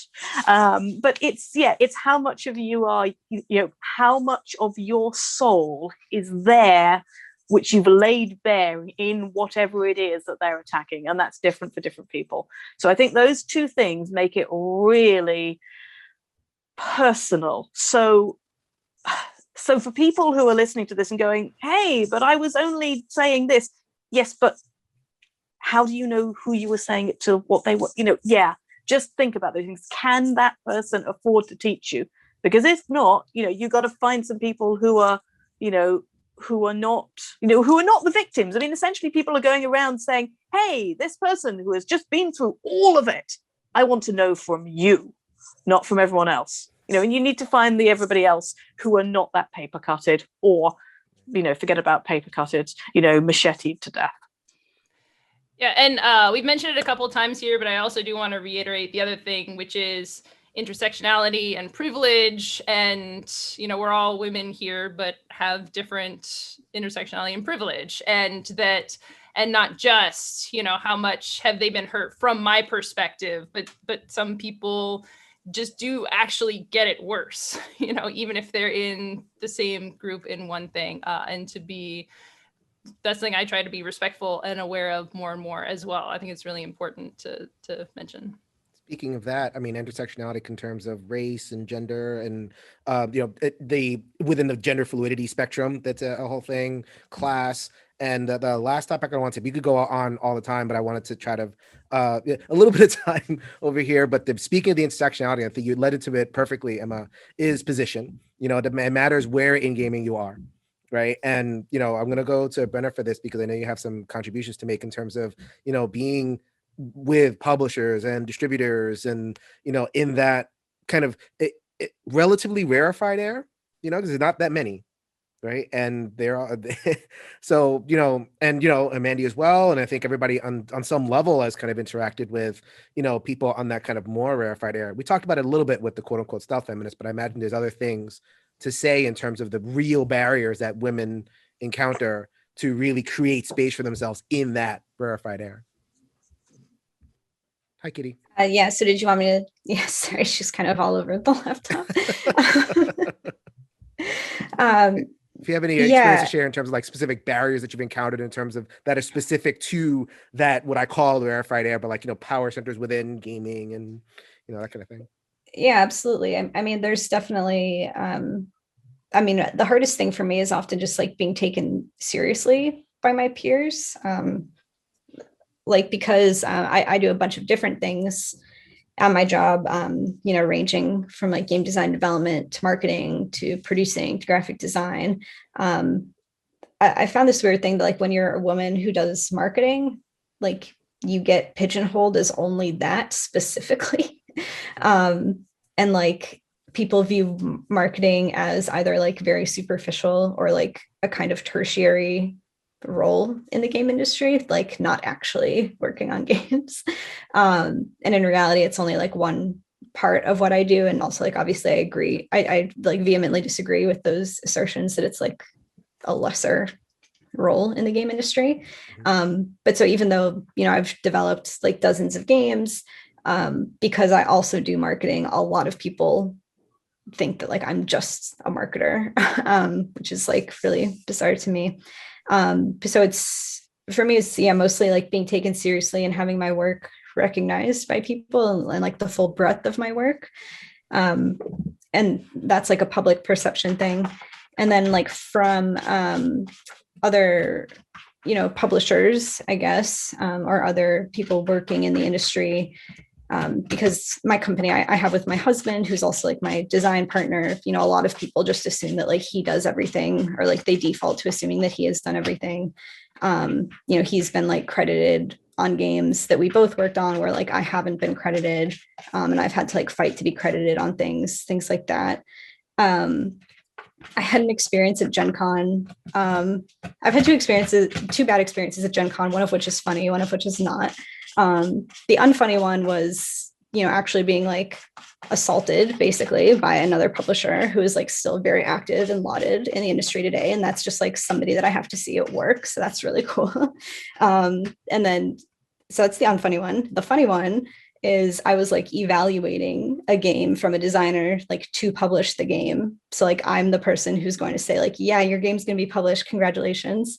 And he was like so rude and like outwardly sexist, but in a way that I don't think he realized at all. It was like a game that utilized like these rotating cubes on like a 3D board. And the whole time that we were playing the game, he was just saying like, wow, I'm so impressed that like you can even play this because women can't visualize 3D space. Like the whole time just saying like how impressed he was that I could play his game. And I was like kind of horrified, but also it was really funny to me because I was like, wow, I'm like actually in a position of authority here. And like, even that is not enough to like warrant an ounce of your respect. So it's things like that a lot. You know, basically like not being taken seriously, you know, being reduced to like some like different like entity or role than what you actually are, not having work recognized. Like those are definitely the biggest things that I deal with. Anyone else on the industry side or things that you've encountered? If I can jump in quickly, it kind of touches back on something Emma was talking about, and actually Jessica as well. Expectation. I feel for myself online because I'm pretty polite. You know, when I'm speaking online, I kind of teach it, you know, I'm a teacher. So I say it how I would teach it in a class because we do talk about difficult or challenging subjects. And I feel that sometimes that puts me in a position where I'm expected to, you know, teach you about Black people, or I'm expected to teach you about women, or I'm expected to teach you about any other topic. And that I find a little bothersome because I shouldn't have to. I choose to do that, but I don't have to do that. And I think that falls a lot in the industry because a lot of people, when Black Lives Matter happened, hi, I'm like the Black friend. So I got a lot of messages. Hey, you know, can you help me write this statement? Can you? And I will be very honest with you. I refused because it's not my job to do that. You can now go and educate yourselves a little bit. And some understood, and I explained why. Again, I didn't have to, but I did. And others were upset because I didn't want to help them with talking about the Black experience and how they can better their, you know, their company to show that they're diverse. So I feel that sometimes that expectation falls on me a lot online, and I choose to do it because I'm an educator, I'm a teacher, I don't mind. But there does come a point where people have to take it upon themselves to learn. Yeah, the expectation of labor is just ridiculous at this point. And again, I think it disproportionately falls onto women of color. Throughout the entire industry, every single woman and every single person of color I know is in some way involved in community, in doing panels, in organization, in assisting, in running events, in volunteering. Just every single woman and person of color, every single non-white man that I know. And again, not to say not all men, there are many incredible men in the group as well who do organize. There's many groups run by them, but there's so many who just ride on the coattails and don't even think to put in the effort when we're over here just really bleeding effort in just like the hours and hours of running the Discord groups. And I say it is a pleasure and an honor to be able to organize and to give back to my community. But at a certain point, it's just like, we are here doing this. And then it becomes expected of us to just give and give and give. free panels, free talks at conventions, like give of our expertise. There's just so many ways in which effort and labor is just like pulled from us. And anytime you push back, say like, oh, is this a paid opportunity? Is this, what's in it for me? What have you done for me lately? Right? It's just like, there's that's a good place to think of in the industry too. And I would love to just see like more given to women and people of marginalized backgrounds, because they've just put so much effort and labor into this, and just throughout the industry at every level of design. People reach out to me. People send me a message just unbidden, say like, hey, here's the YouTube video for my game. What do you think about it? Or not even that, just like, hey, check out my game. I'm like, what? Why? That's my own. It's just like, but why though? Like, why would I do that? Like, what is in your head that makes you think that I should take time out of my day? What's in it for me? Again, it's just like, just that expectation that we should give. Why should we give? Because we're women, why should we give these things to you? And I did want to do one other quick industry story, one of my favorites. And that's the being interviewed as a person running a very large scale event, hundreds of designers showing off their game, probably 1,000 or so attendees, getting interviewed by this person.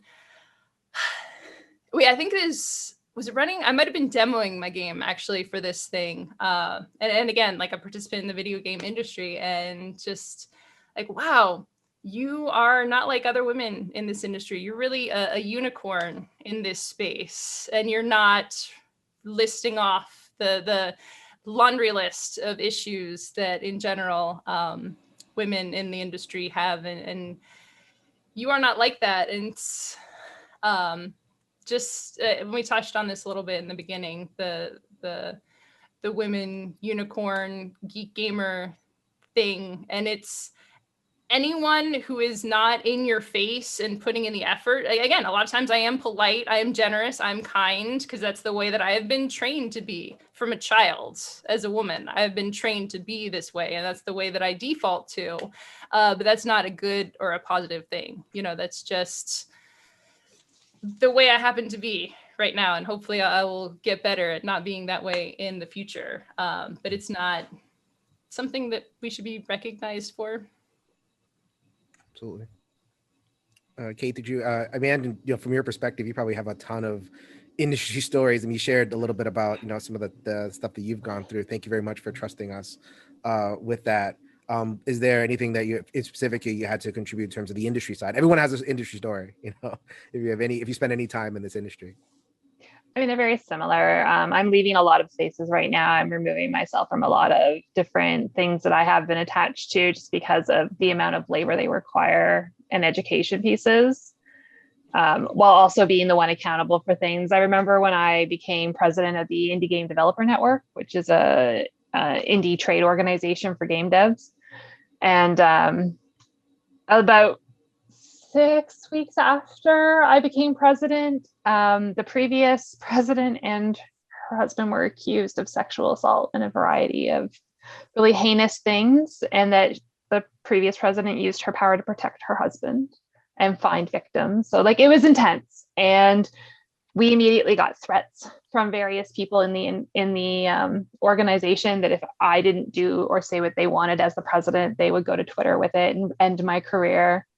I was held accountable for what those two people did. We had to do multiple podcasts and panels with people holding me accountable for the position of people I inherited this problem from. And then on top of that, in the middle of it, I started dating my now fiance, and we were like 6 weeks, maybe 8 weeks into our relationship, and they decided they didn't want anyone on leadership team who was dating. And so we had to publicly announce our relationship and keep people updated on how Camden and I were doing. So I find in RPGs, at least, like my private life has to be on display as a community organizer, as a convention organizer, and as a person who was holding positions of prominence, like within that side of the industry. And I was held accountable for the actions of any men in relation to me. So if anything happened with organizers of a convention I worked with, if anything they did was problematic or an issue, I was somehow human resources for them. And I had to handle all of the issues and be accountable for that and deal with anything in the convention that wasn't okay. Or when I worked with the Gauntlet, anything the organizer of the Gauntlet did, people came to me. I was the one who had to talk him off of a ledge. I was the one who had to deal with all of his stuff. And beyond the like, so my partner is like a Black biracial man, and every time we go to Gen Con, we play the game of who's going to get offended first, like who's going to get hurt first. It's a great game, and we have yet to get out of Gen Con 1 year with nothing happening. But going to the Ennies is the experience of who's going to ignore Camden and who's going to ignore Kate. Like who's going to stand and talk to Camden and ignore me, and who's going to talk to me and ignore Camden. Right? Like that is universal every year. That is so normative in the industry that it's vile. And the only time people who want to work with me message me, it's to try to make their game safer, to make their game better. It's never to be like, oh, I also think your game design is great, Kate. They're like, I know you do safety consulting. Can you make sure I'm not going to offend anybody on Twitter? And it's not the question of, can I make my game safer? It's, can I make it Twitter safe? It's ridiculous the way that people are functioning around one, safety, but also how they treat any voice that has insight as like a shield against further criticism. At least in RPGs, I don't know if they're doing that on your side, but they will hire specific people who have high Twitter accounts to be like, oh, if I hire this person, clearly the game's not offensive. And then use that as a shield against any criticism. And that person is expected to step in. What happens here too. I've contacted a person who, like, I saw a problem on a Kickstarter, and it's like, okay, contact the publishers. Okay, to ask some questions about this, and I'll say, oh, I have a cultural consultant, and then disappeared. So, yeah, it happens here too. I know we're wrapping up. I just wanted to say one more thing that's kind of piggybacking on what Kate's saying. And like we touched on at the beginning with talking about, safe spaces to discuss things. I think it's important to just call out that those spaces can only be so safe because, and again, speaking from an industry perspective, a lot of women who have had poor experiences in the industry are like under gag orders or like non-disparagement agreements. Where like I can't even talk about like the worst things that have happened to me without threat of like, being taken to court by somebody with a lot more money than I do. So even though like, we can create spaces like this, the overarching like ecosystem in which the space exists, it's still like not safe and equitable.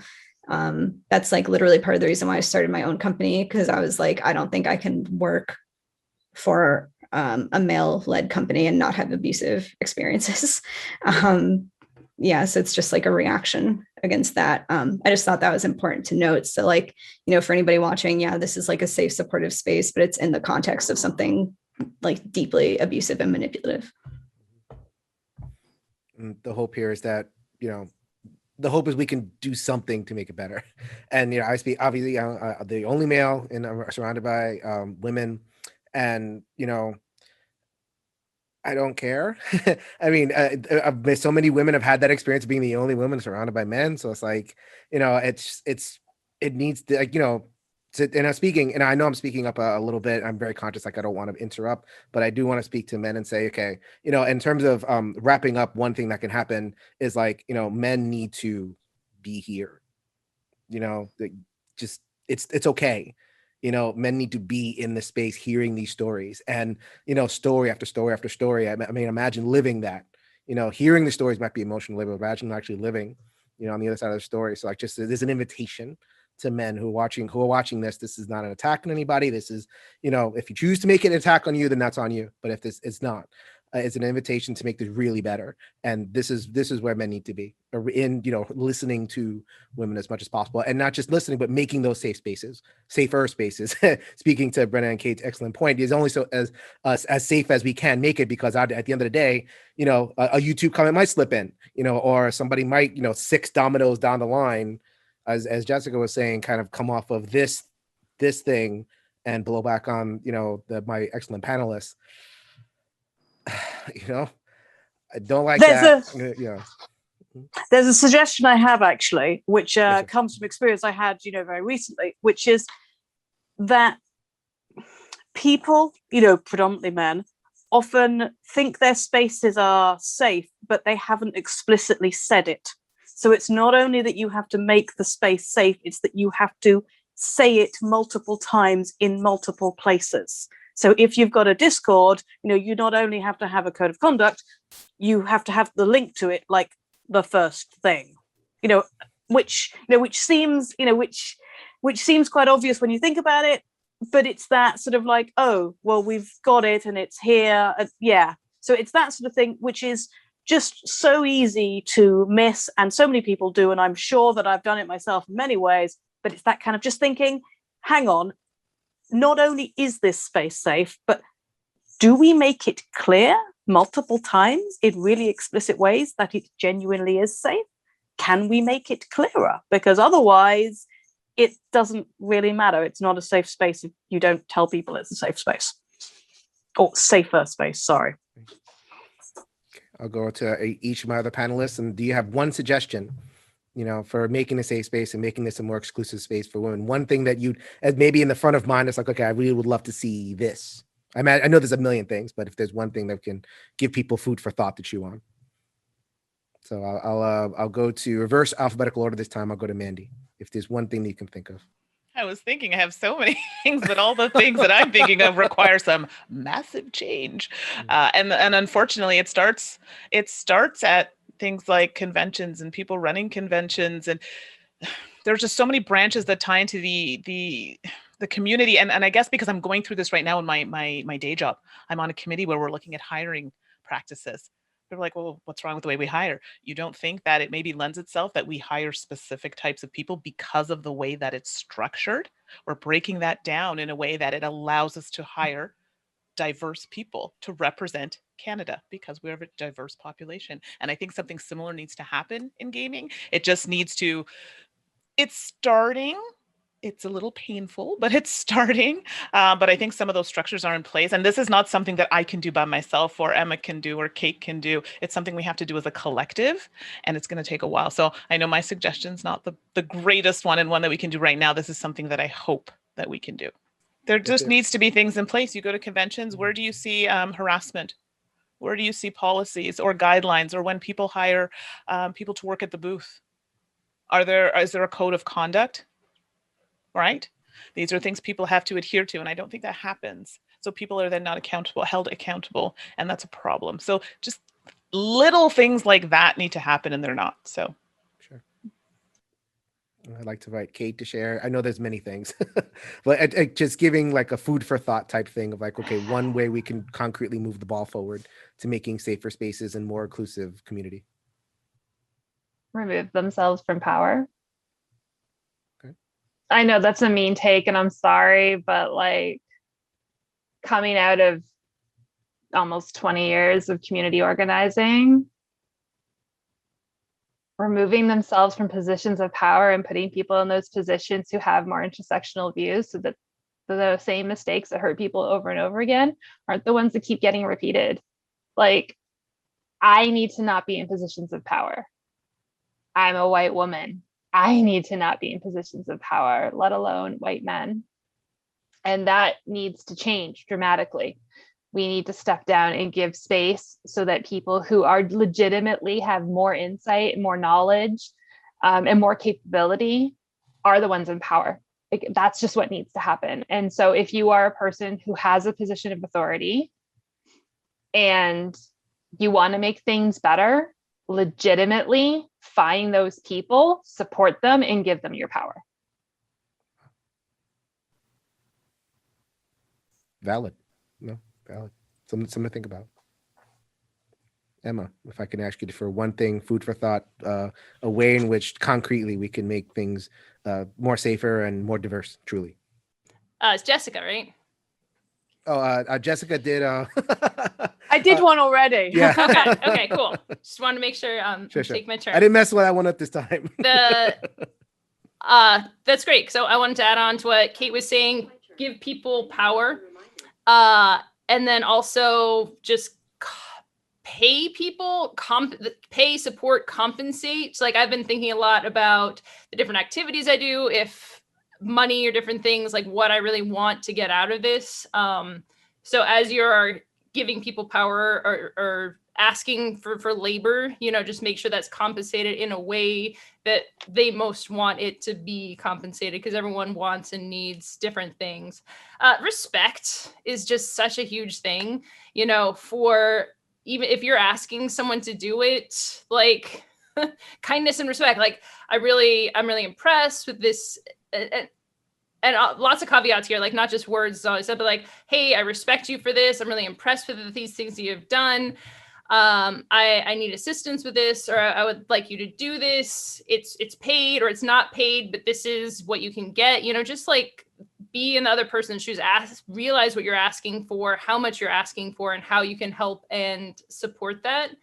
And I want to say also with a caveat, if you are a man in this positions, try and pick one thing that you can do. Start small, like if whatever type of activism you're trying to get into, don't try and do everything at the same time. Say like, hey, I'm going to pay attention to whether the people around me, people of any gender, are just using man or he a lot for things, or using dude or using guys, and then when that comes up, and not all women or people from marginalized backgrounds want you to jump in. So you might jump in and they might be mad. Not everyone's automatically going to be happy because you did this. But I would, because I personally, and not everyone, feel better because I can't always say that. Like I heard it 20 times today. I can't speak up this time. So sometimes having that person step in and say sometimes it does feel really great. And then even checking in afterwards, like, hey, I did step in here. I wanted to make sure like that was okay with you in particular. Just having more of those conversations and using your power in ways, but not expecting it to work out. Again, not like, oh, I did the good thing, I get the cookie now. It's not always going to feel great. It's not always going to be what whoever it is wants, but you can try it, learn from that, what worked, what didn't, change your behavior, try it again, and just try and support these causes. Absolutely. Brenna. I'm going to cheat a little bit. I'm going to give one like big structural change and one like small actionable change. Cheat away. The floor is yours. Big structural change, hire more women of all backgrounds, especially in management and executive positions. I'd also love to see like more women starting their own gaming companies. If any women are watching this and have questions about that, reach out to me. Small thing that like anybody watching this can do. This might just be like my personal thing, but one of the things like I really hate is if, I'm talking about like abuse that's happened or like someone who's been problematic and people message me like, oh, would you prefer that I don't buy their games? I really hate that. And it's like, please don't put like the onus on me for you to like make a moral judgment. Like have an independent thought, think it through and make a decision one way or the other, but like, don't put it on the person speaking out about it. Okay. Thank you so much. It was an act of trust to come together and, didn't have to, but, everybody had an open heart and, was able to contribute anyway. Thank you very much. We are going to end on some promo. We're human beings. We share wonderful things and everybody here is making and generating wonderful things. So we're going to end on some promo. So I'm just going to go in a circle. We're going to go with Jessica because I know you have something. We mentioned it before and we are going to give you the floor to share the thing that you have coming up pretty soon, I believe. Well, hopefully pretty soon. Let's see. We've had to take the roof off the game several times, as you do at this stage of playtesting. So There's a game which a team of us we're working on jointly, which is called Library Labyrinth, which is set in a library. There are horrors coming out of the books. It's come to life. There's Dracula over there. There's a kraken there. There's a basilisk in the corner. You have to build a team which is composed from the books. So you're picking out of the books famous historical characters. There will be 100 of them to choose from. They will all be women. There will be trans women. There will be non-binary characters.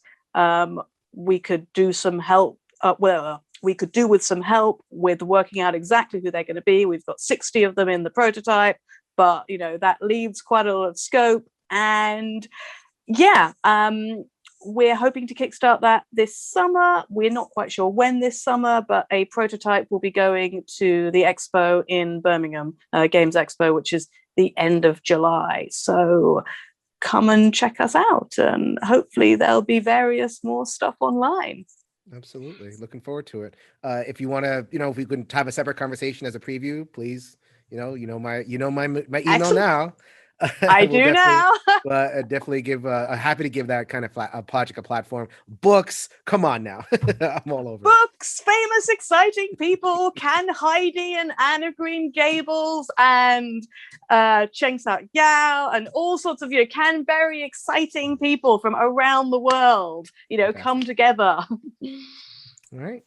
Is there anything that you would like to promote, Kate? You mentioned before that you're working on a couple of projects, one of which is kickstarting pretty soon. So give us a little bit more detail about some of the names. Or not pretty soon, but like kickstarting with 2020 something. I just finished a Kickstarter for my first literary anthology that is all monster erotica. It focuses on deconstructing monster myths and stop treating monsters as the other in society, and in fact treats people as monsters, because that's just kind of how monster myths are actually built. Other than that, I am part of Magpie Games. We have an upcoming Kickstarter for a little RPG you might have known as Avatar: The Last Airbender RPG. So that's our next big project, and that's coming this summer. All right. Quill Silver Studios is very busy.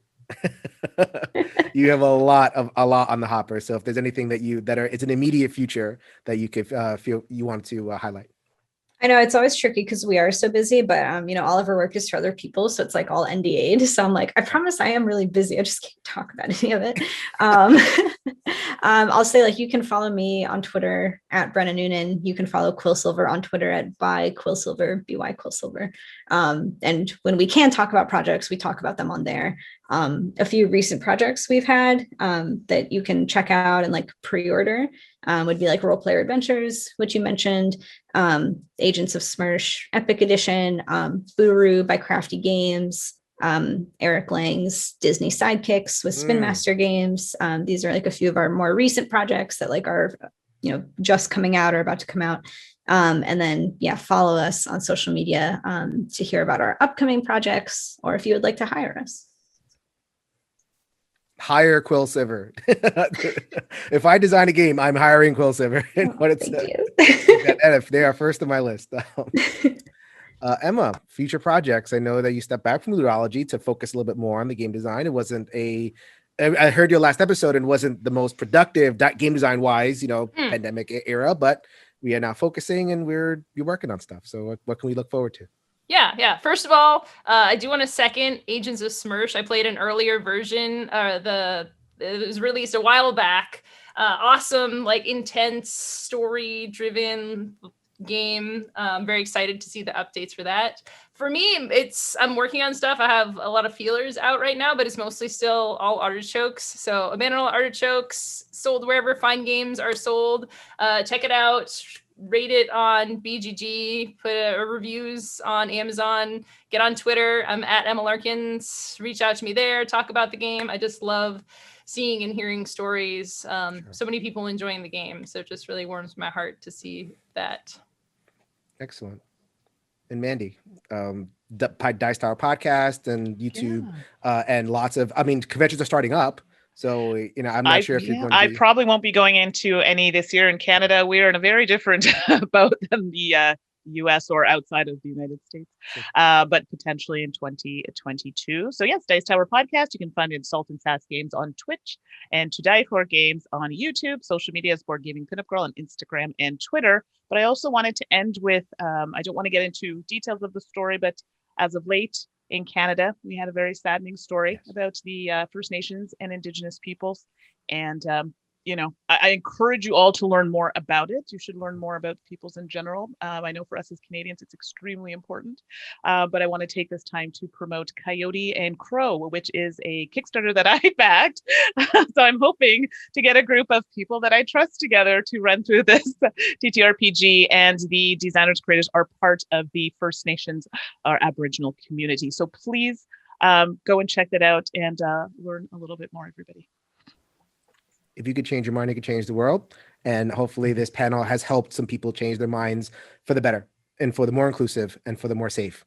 This is happier. This is good. This is the follow through on this. This is a good thing for everybody. Everybody wins. If we could just, listen to some of these voices. So until next time, later, everybody.